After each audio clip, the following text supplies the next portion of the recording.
Здравствуйте!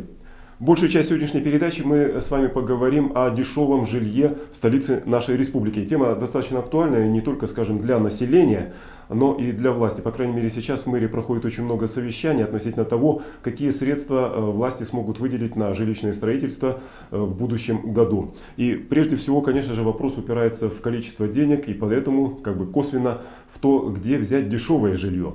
Краеугольный такой вопрос, краеугольная проблема. Между тем, эта проблема, оказывается, имеет и свое разрешение. По крайней мере, один из предпринимателей Якутска, Евгений Шарапов, знает ответ на этот вопрос. Как раз вот с его опытом мы познакомимся, в том смысле, что у него практически есть дом, уже построенный по новой технологии, относительно новой технологии.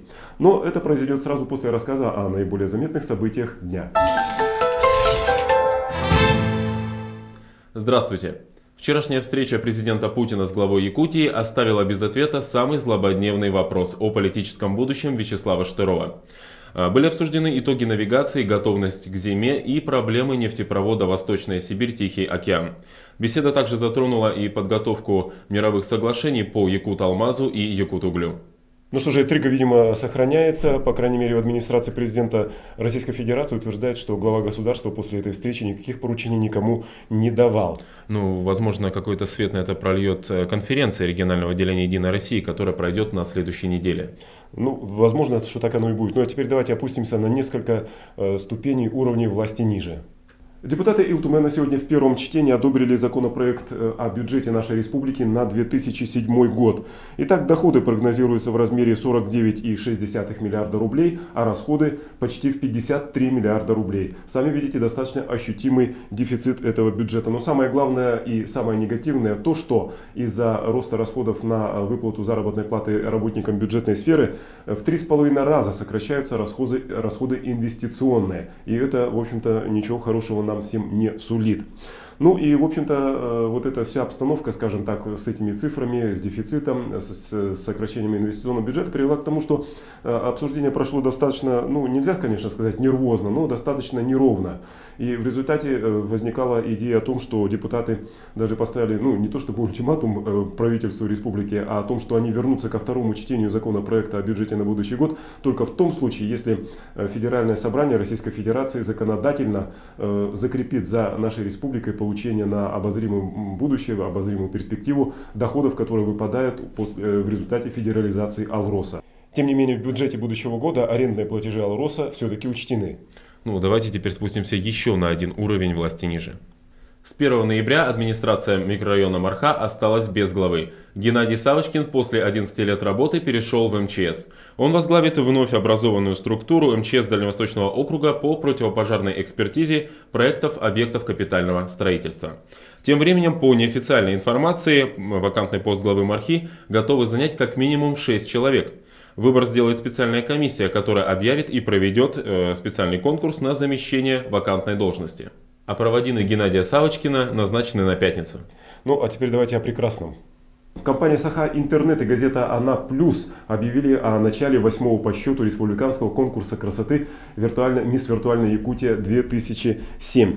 Надо сказать, что работы уже подготовительно практически заканчиваются, и с середины ноября месяца организаторы смогут начать принимать фотографии претендентов, которые бы захотели принять участие в этом самом конкурсе. А что касается его содержательной стороны, то организаторы намерены проводить несколько дней такое своего рода реалити-шоу, когда 10 финалисток конкурса во время подготовки к самой финальной части этого конкурса будут постоянно находиться в поле зрения всех желающих, всех пользователей интернета. Будет вестись прямая трансляция из гостиницы, из номеров, где они будут проживать, того, как они готовятся к конкурсу. Возможно, при этой новости забилось сердце не одной девушки. Конечно, по крайней мере, несколько сотен из них все-таки готовятся к этому самому конкурсу. А я снова о грустном. Прошлой ночью сгорело здание судоходной компании «Якутск». Причина пожара – банальное нарушение правил эксплуатации электронагревательных приборов. И вчера же ночью сгорело здание Республиканской ассоциации собаководов по улице Шавкунова. Старенькое здание было единственным местом встреч для владельцев собак. Что ж, придется, наверное, им теперь новым местом встреч обзаводиться. А на очереди сообщение из городского суда. Здесь продолжается рассмотрение скандального дела, которое в средствах массовой информации получило название «Дело консультантов». Речь идет о консультантах Алроса, которые помогают теперь алмазной компании разбираться с тем хозяйством, которое оно приобрело в лице Саханефтегаза. Так вот, напомню, в феврале месяце двое консультантов алмазной компании были избиты возле гостиницы «Полярная звезда». И вот в тот момент, когда они, грубо говоря, зализывали раны, потому что побои были достаточно серьезные, им нанесены, они оба попали в больницу. Так вот, пока они находились в больнице, против одного из них, Андрея Яковлева, было возбуждено уголовное дело по статье, которая предусматривает ответственность за препятствование деятельности, осуществлению служебной деятельности сотрудника милиции. Выясняется, что один из сотрудников пытался вроде бы как вручить повестку для явки на допрос к следователю еще одному консультанту Павлу Хохлову, а вот Андрей Яковлев силой этому милиционеру препятствовал и даже его избил. Прошло уже 2 заседания суда. Правда, как мне показалось, на мой взгляд, пока непонятна совершенно причина вот этой драки, которая, по мнению милиционера, произошла. Почему, собственно, Яковлев на него набросился с кулаками. По крайней мере, свидетели обвинения не смогли представить, так сказать, достоверных данных об этом. Между тем, как свидетели защиты, то есть Яковлева, наоборот, смогли, в общем-то, утверждают, что никакой драки не было, и никто Яковлева просто-напросто не избивал. Как будет развиваться дело это дальше, покажет дальнейшее развитие в судебном заседании, а очередное заседание назначено, состоится примерно через 2 недели. Ну а теперь давайте обратимся, собственно, к основной теме нашей сегодняшней передачи – новых технологиях в строительстве. Причем, как уже это в традициях Экса сложилось, речь пойдет о них, о новых технологиях, применительно к кошельку, может быть, жизни, что ли, каждого из нас, а не абстрактно вообще о том, что новым, что появляется в этой сфере. И начну прежде всего актуализировать эту тему цифрами стоимости квадратного метра жилья. В общем-то, наверное, все эти цифры давным-давно у нас уже и в зубах завязли, настолько они пугающие, и каждый имеет тенденцию постоянного роста. Несмотря на то, что в центральных районах темпы роста замедляются, тем не менее в нашей республике, в столице нашей республики считается, что, в общем-то, еще не исчерпал этот рост себя, и эти цифры будут расти и дальше. И к чему это приводит? А к тому, что все большее количество населения, горожан в данном случае, приходит к мысли о том, что новое жилье им просто не по карману. Достаточно серьезные социальные последствия, такие выводы к серьезным социальным последствиям могут привести такие выводы. И поэтому, конечно же, власти обеспокоены, озадачены тем, как все-таки сделать это жилье доступное. С тем, чтобы, кстати сказать, и федеральная программа «Доступное жилье» была не просто названием, а стала фактом жизни, фактом биографии, если не каждого из нас, то очень многих из нас. Тем временем не все предприниматели, так сказать, пожинают лавры роста стоимости квадратного метра жилья. Некоторые из них и ведут поиски как раз в направлении удешевления самого этого квадратного метра жилья. Сегодня мы с вами познакомимся с одним из этих предпринимателей. Это Евгений Шарапов. Напомню, что его усилиями в столице нашей республики был построен ресторан-трактир в старом городе, а также пристрой или надстрой, как правильно сказать, не знаю, Дома культуры имени Кулаковского. И вот в августе этого месяца Евгений впервые занялся жилищным строительством. Сейчас он на Сайсаре строит, или практически построил уже двухэтажный жилой дом, который мы с вами сейчас и посетим.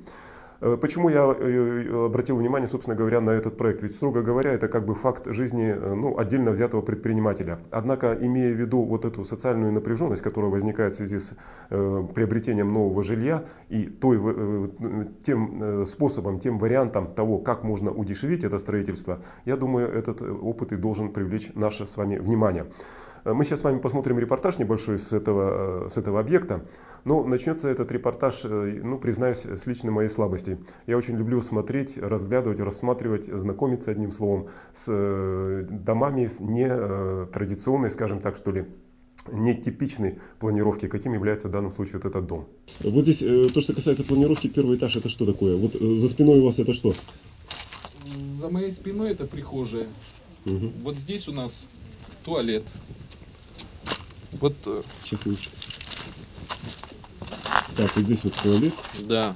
Вот дальше это вход, собственно говоря. А да. Вот это прихожая вся, да? Из прихожки мы проходим в гостиную.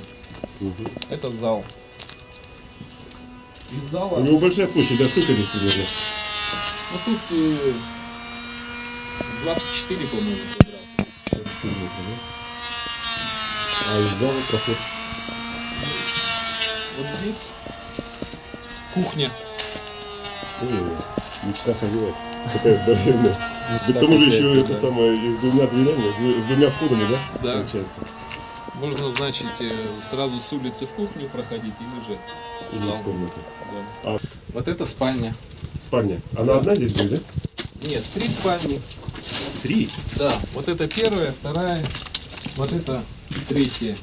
А вот здесь мы были в ванной. Так. А третья спальня где? Вот она. Вот это третья. Так. Подождите, а вот это что, ванна тогда получается? Это ванная, да. Комната? Ванна на втором этаже? На первом этаже сантехнические дела тоже есть. Ну, ванна на втором этаже должна быть. Удобно, по крайней мере. Конечно, помылся и сразу спать. Собственно говоря, новизны в этой технологии нету, потому что в свое время, заинтересовавшись, наткнувшись в интернете на технологию, которая называется Velox, я съездил в Питер на семинар и там узнал, что эта технология в Австрии изобретенная уже существует 40 лет. При строительстве этого дома применена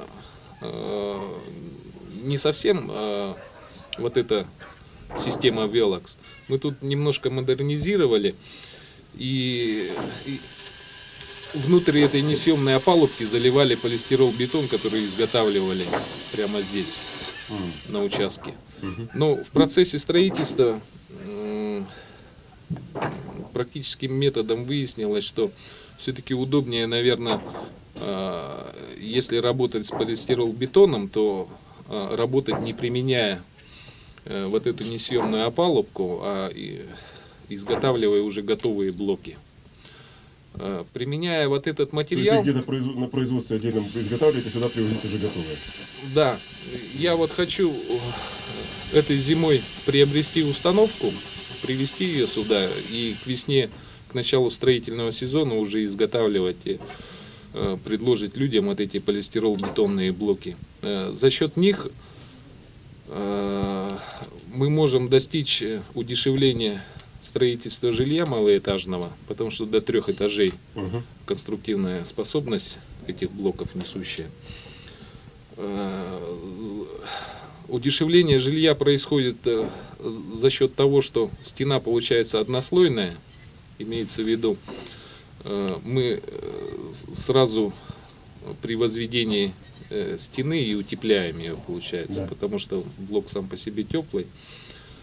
Вот, во-первых. Во-вторых, значит, за счет скорости строительства, потому что блоки достаточно большие. Вот, за счет того, что стоимость фундамента будет меньше, из-за того, что куб готового полистирол-бетона весит всего лишь 500 килограмм. Соответственно, фундаменты могут быть облегченные. Вот в совокупности получается, что за счет вот этих удешевляющих факторов можно, в принципе, строить малоэтажные дома где-то, ну, себестоимость у нас вот получается около 8 тысяч всего под чистовую отделку. Вот. Дело в том, что я начал этот дом, не предлагая где-то технологию ни в городе, ни в республике, не искал инвесторов, это все на свои средства. И случайно тут столкнулся просто с новым заммэра по строительству, с Захаром Василием Алексеевичем.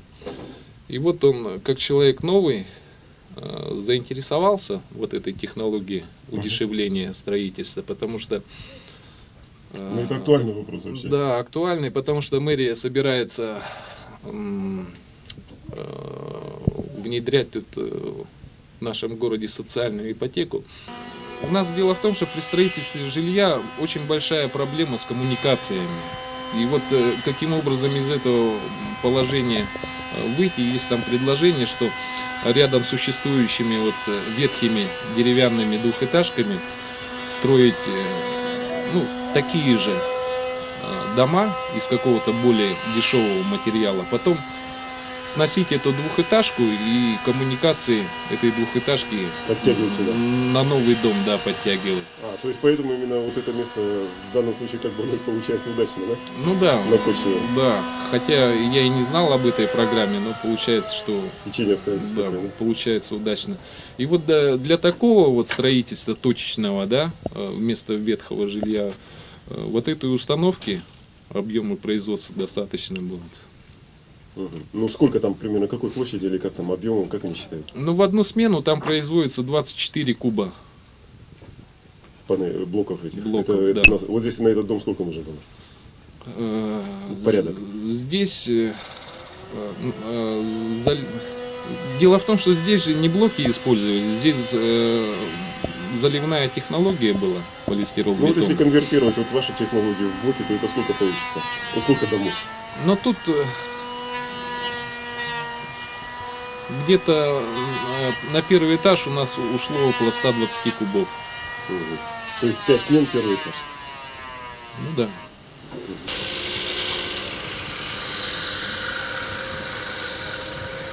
Неблагополучных районов в Якутске хоть отбавляй, и власти города сейчас в самом деле рассматривают варианты того, как можно было бы решать жилищные проблемы не самой богатой части жителей столицы нашей республики Якутска. А вот технология, внедренная Евгением Шараповым, она, в общем-то, универсальная. Ну вот вы, наверное, сами убедились, что дом, который мы с вами видели, он достаточно дорогостоящее сооружение. Оно так и есть. В двух уровнях квартиры, в доме 2 квартиры. Так вот, владельцу каждой из этих квартир его новая жилплощадь с учетом гаража обойдется в 2,5 миллиона рублей. Я называю эту технологию универсальной. Дело в том, что ведь дом-то можно построить и гораздо проще. То есть и без гаража, и не в 2 уровнях, и лишенный, скажем так, сантехнических удобств непосредственно рядом со спальнями и так далее. И так далее. Так вот, по расчетам Евгения Шарапова, типовая, скажем, планировка квартиры в таком вот малоэтажном доме может обойтись его будущему владельцу где-то примерно в 600 тысяч. Ну, хотя это действительно тоже цифра не маленькая, но, согласитесь, все-таки она достаточно доступная. Сможет ли этот опыт найти массовое применение в столице нашей республики?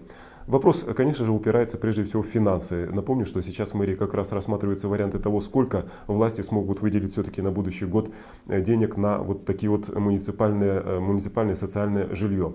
Ну и напомню, кроме того, ведь еще и где-то примерно месяц назад я рассказывал вам о том, как Илья Михальчук в Москве провел переговоры в Европейском инвестиционном банке относительно того кредита, который этот банк может выделить в 200-400 миллионов рублей для ипотечного строительства в столице нашей республики. Причем президент этого банка высказывался в пользу того, чтобы это был такой компактный поселок, небольшой поселок такого коттеджного типа, ну, по крайней мере, 2-3 этажа не выше. И, в общем-то, он готов был рассмотреть действительно всерьез вот эти самые предложения. Ну вот на сегодня все. А к рассказу о том, каким образом будет решаться жилищная проблема в будущем году, я думаю, у нас будет поводов вернуться еще не раз. Ну а на сегодня все. До свидания.